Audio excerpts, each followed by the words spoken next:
Isaías. Lo concluimos por dos razones. Por una, quisiéramos seguirlo, y es que el libro de Isaías es un libro profundísimo, interesante por demás, pero desde luego el propósito de este curso, que lleva más de un año, es recorrer los libros de la Biblia y preliminarmente, ¿verdad?, por encimita, pues poderlos considerar un poco. Y claro, pues en algunos nos hemos detenido, tal vez un poquito más de lo usual. Lo mismo nos va a pasar con Jeremías, porque en el caso de Jeremías, pues Jeremías tiene dos libros. Tiene el libro de Jeremías y el libro de Lamentaciones. Y a pesar de que Jeremías es también un profeta contemporáneo, pero hay unos elementos de su personalidad que se resaltan y se dejan ver dentro del libro. Lo que vamos a hacer hoy es básicamente mirar el capítulo 60, el capítulo 61 y el 62. Yo no creo que lleguemos al 63, pero por lo menos a donde lleguemos, tal vez pues lo podamos mirar por lo menos hasta el verso 6 del capítulo 63.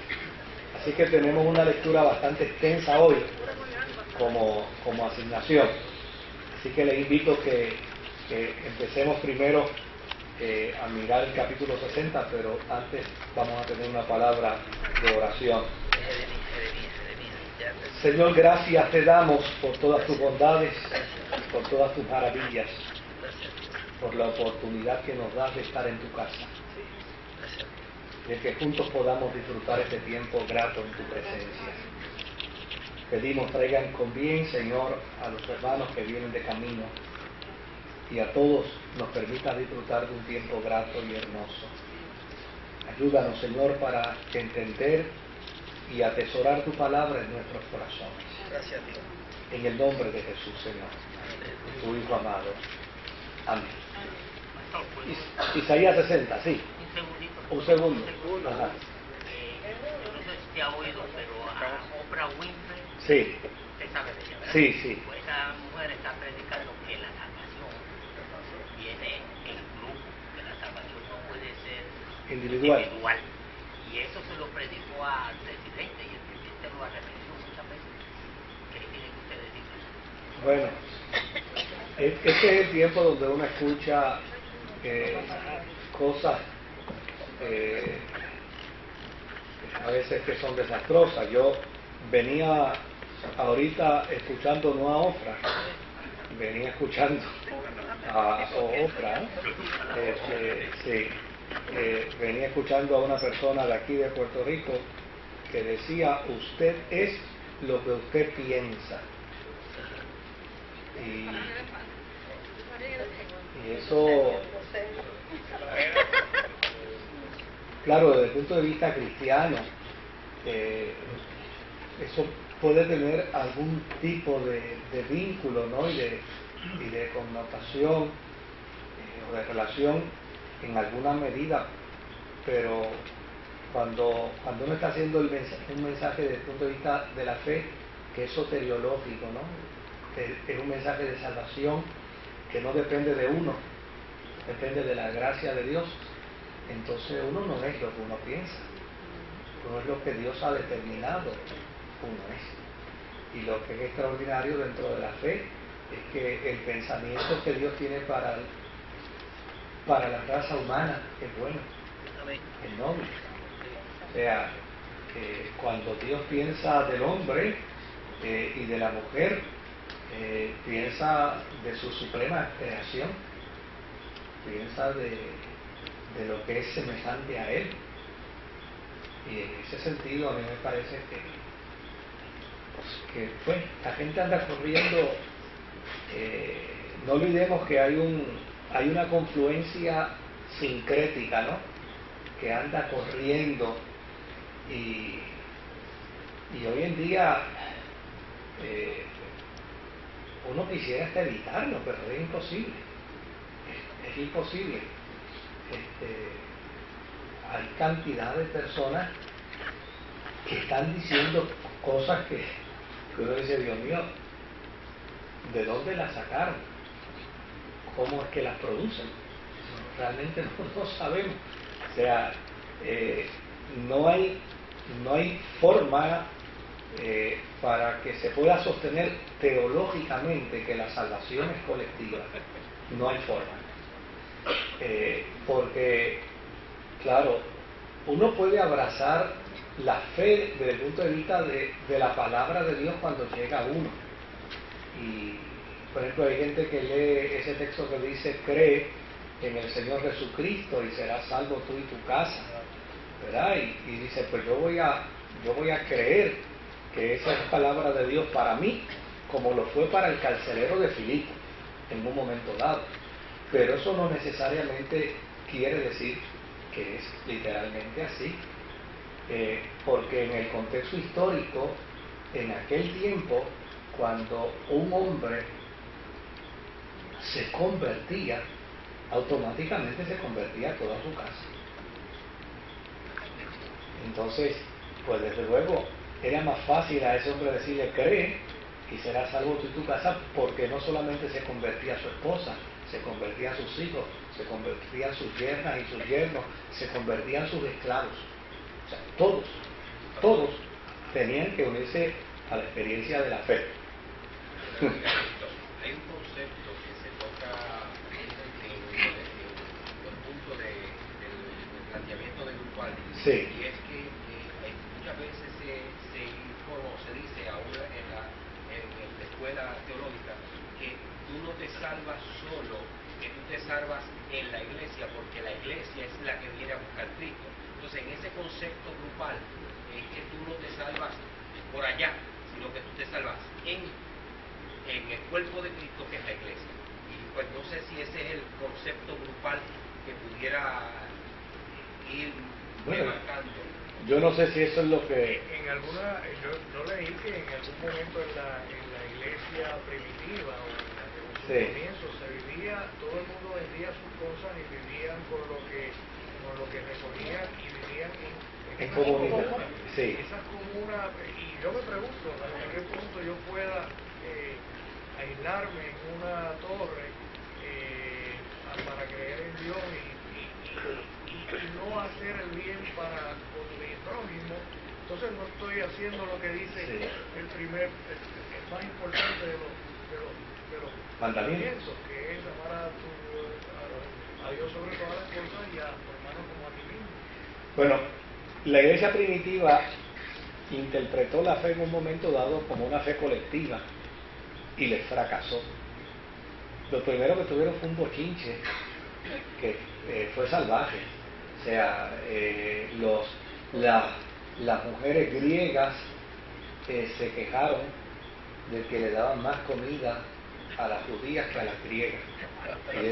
Y eso creó un chisme dentro de la comunidad, que si hoy existe el cuerpo diaconal es gracias a ese chisme, porque tuvieron entonces que crear un nuevo ministerio dentro de la iglesia, el ministerio diaconal, los diáconos, para que entonces pudieran manejar ese problema, porque acusaban a los apóstoles, y los apóstoles decían, pero ¿por qué tenemos culpa nosotros si nosotros no somos los que repartimos? Y dice, bueno, pero como son los judíos los que reparten y ustedes son judíos, pues entonces le echan más arroz y más habichuela a los judíos que a los gentiles, y no es justo.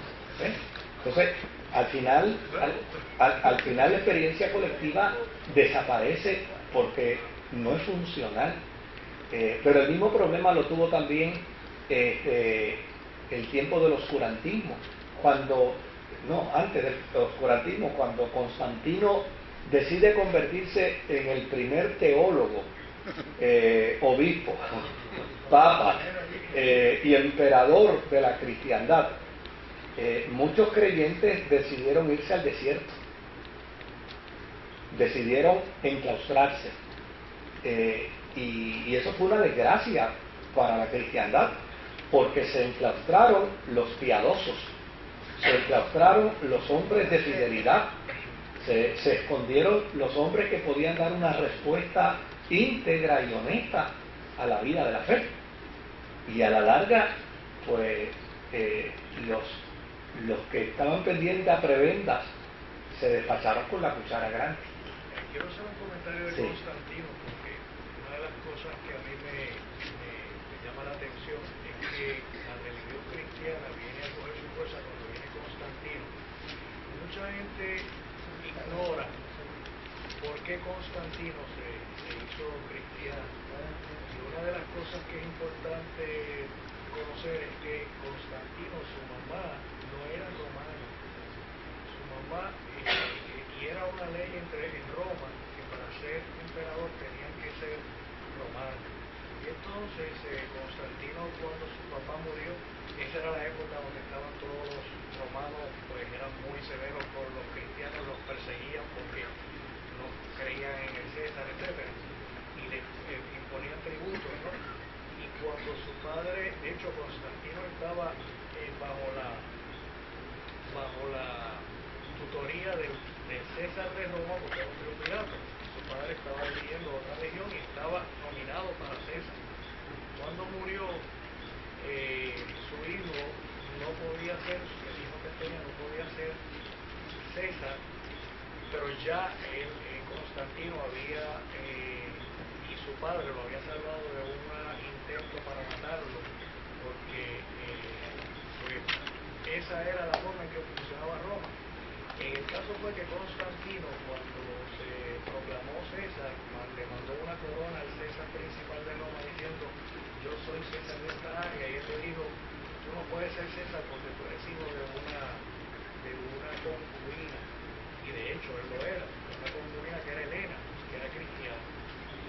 El ejército de Roma, los ejércitos de Roma se volvieron contra Constantino, y Constantino tuvo que pelear en contra de un ejército más grande.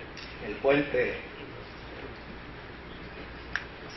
Sí, es un puente que estoy tratando de recordar el nombre donde hubo la batalla. Constantino, dado a que su padre había sido benevolente y había tratado con gentileza a los cristianos se aliaron con él porque reconocieron que era un hombre más justo, y de hecho, tuvo La visión. La visión de la cruz. De la cruz, y cuando esa cruz fue que peleó con el apoyo de la gente. No, o sea, Constantino tiene unas virtudes, pero el problema es que Él propició, es verdad que la fe cristiana no, o sea, a mí me parece que, bueno, inclusive lo que vamos a tratar hoy tiene que ver en alguna medida con lo que algunas escuelas interpretan de los últimos capítulos de Isaías, y algunas de las escuelas interpretan precisamente que algunos de los capítulos que vamos a discutir hoy de Isaías tienen un cumplimiento cabal en la persona de Constantino, porque desde luego la cristiandad, que era un grupo perseguido, odiado, asesinado por el Imperio Romano en el siglo I y en el siglo II y todavía en el siglo III, de la noche a la mañana se convierte en baluarte del imperio, y eso cualquiera que lo hubiera profetizado en aquel tiempo se le hubiera reído en la cara, y sin embargo hay algunos teólogos que plantean y postulan que parte de las profecías de Isaías, de estas que vamos a discutir hoy, No hay otra forma de pensar, de ver la mano divina en sí, ninguna viración. por eso es un virazón que es increíble. Eso es como que me digan a mí o le digan a usted que mañana usted va a ser multimillonario, ¿verdad? Mañana, no otro día, mañana. Y sin comprar loto. Y sin comprar loto, ¿no? O sea, así, mañana usted amanece y usted es millonario, pero usted va a decir, válgame. Pues eso es como decirle a esa gente en el primer siglo. Sin embargo, la experiencia se dio. Yo no creo que Constantino era un hombre de Estado, y lo mismo era cristiano cuando estaba entre cristianos, y era pagano cuando estaba entre paganos.